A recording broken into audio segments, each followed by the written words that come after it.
बारे में बताया, मुझे कहा गया तो मुझे लगा कि मुझे एक पत्र लिखना चाहिए और उस पर कार्रवाई हो गई। मैं मानता हूं कि ये उपलब्धि आपके द्वारा, उसका मुझे कुछ फायदा तो नहीं होगा, लेकिन आपकी मेडिकल एसोसिएशन को फायदा जरूर होगा। आपके फायदे के अंदर ही सबका फायदा है। वो लोग करप्शन कर रहे थे, जो व्यक्ति करप्शन पे आ जाता है फिर उसके आगे मानवता नाम की कोई चीज नहीं बचती। अब नया विषय बनेगा अभी मेडिकल, तब अच्छा बनेगा, उसके लिए प्रयास करेंगे।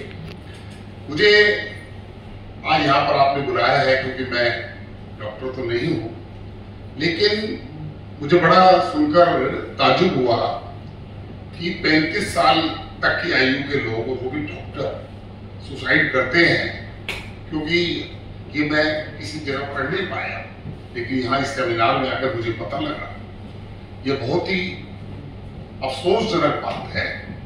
जिनको डॉक्टर बनाया है इस देश के लोगों की सेवा करने के लिए, और कहीं ना कहीं जो डॉक्टर है, डॉक्टर के पास जब व्यक्ति परेशानी में जाता है और डॉक्टर जब मदद करता है, और जब डॉक्टर कह देता है कि आप इसकी सेवा कीजिए, तो उस व्यक्ति के, पेशेंट के व्यक्ति के हाथ में कुछ नहीं होता। वो गिड़गिड़ाता है डॉक्टर के आगे कि डॉक्टर साहब, आप हमारे भगवान हो, आप हमें बचाइए, हमारे पेशेंट को बचाइए।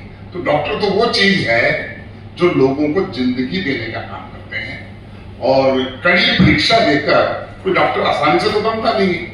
आज के जमाने के अंदर कितनी उसको मेहनत करनी पड़ती है, कितने पेरेंट्स उसके लिए फीस का इंतजाम करेंगे, व्यवस्था का इंतजाम करेंगे, कंपटीशन भी है, और उसके बाद अगर वो सुसाइड कर जाए तो मुझे लगता है कि देश की जो हमारी स्थिति है उसके अंदर डॉक्टर जितनी तेजी से बनने चाहिए उतनी तेजी से शायद डॉक्टर हमारे पास नहीं है।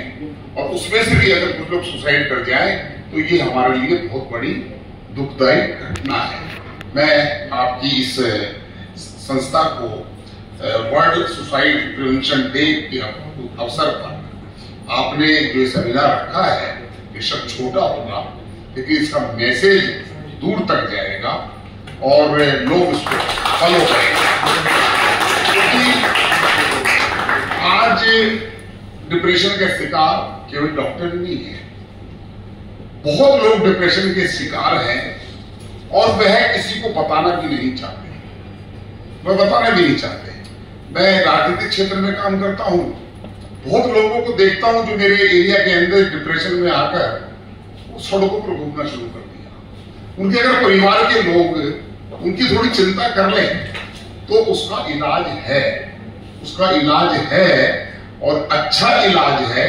डॉक्टर्स हमारे अच्छे हैं, वो कर सकते हैं, लेकिन कुछ परिस्थितियां ऐसी होती है तो उनको भगवान भरोसे छोड़ दिया जाता है। लेकिन आपने डॉक्टर्स के अलावा ये जो आपने कैंपेन चलाई है, उस कैंपेन के अंदर बहुत लोग, आपने उसको सीक्रेट भी रखा है, बहुत लोग अपने पति पत्नी को नहीं बताना चाहता, माता पिता को नहीं बताना चाहता, डिप्रेशन में जा रहा है और फिर सुसाइड कर लेता है।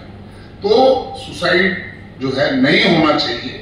एक जीवन जो व्यक्ति को मिलता है वह इतनी मेहनत से, माता पिता, एक माँ अपने पेट में 9 महीने बच्चे को रखकर पैदा करती है और उसका जीवन खराब हो जाए तो उस माँ के लिए कितनी दिक्कत होती है। तो इसीलिए मैं आपको शुभकामनाएं देना चाहता हूं, और आज के इस डे के ऊपर, और अब आपका ये नेटवर्क पूरे देश में बढ़े, और उसके लिए आप सब लोग प्रयासरत हैं ही, आप अच्छा काम कर रहे हैं।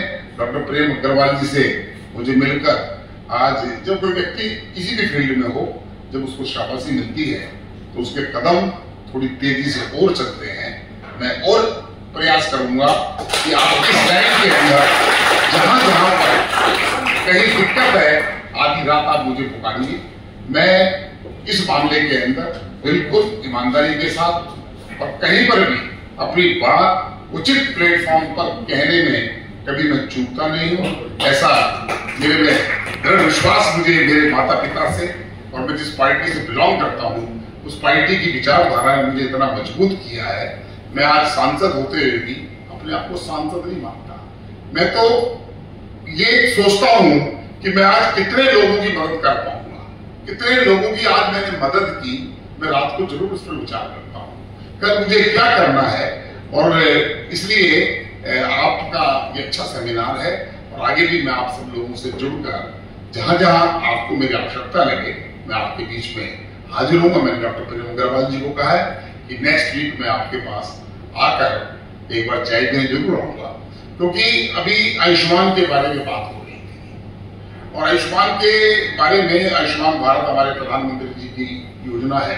दिल्ली में अभी शायद वो थोड़ी सी कहीं ना कहीं दिक्कत में है, तो उसको देखते हुए डॉक्टर प्रेम अग्रवाल जी ने कहा कि हमारे संजीवनी हॉस्पिटल के अंदर आयुष्मान पूरी तरीके से लागू है।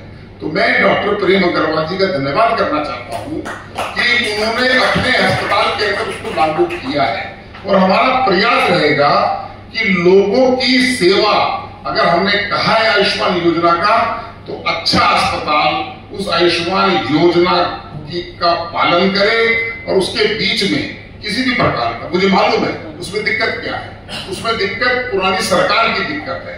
पुरानी सरकार द्वारा किया हुआ इलाज जो है वो पैसा वहां पर नहीं पहुंच पाया, तो अस्पताल भी क्यों आगे मदद करेगा। वो भी मुझे उन दोनों पक्षों को, तो मैं आज आभारी हूं कि आपने मुझे बुलाया और मुझे बोलने का मौका मिला। और मैं ये जानता हूं अपने जीवन के अंदर व्यक्ति की आयु थे 5 वर्ष हो, बच्चे की 80 वर्ष व्यक्ति की है, कुछ ना कुछ सीखने को जरूर मिलता है। ऐसा नहीं है कि 80 साल का व्यक्ति सीख नहीं सकता और 5 साल का बच्चा भी सीख नहीं सकता है। रोज सीखने का मौका मिलता है, सीखने वाला चाहिए और उसको प्रयास सबको रहना चाहिए। आप सभी का बहुत बहुत धन्यवाद।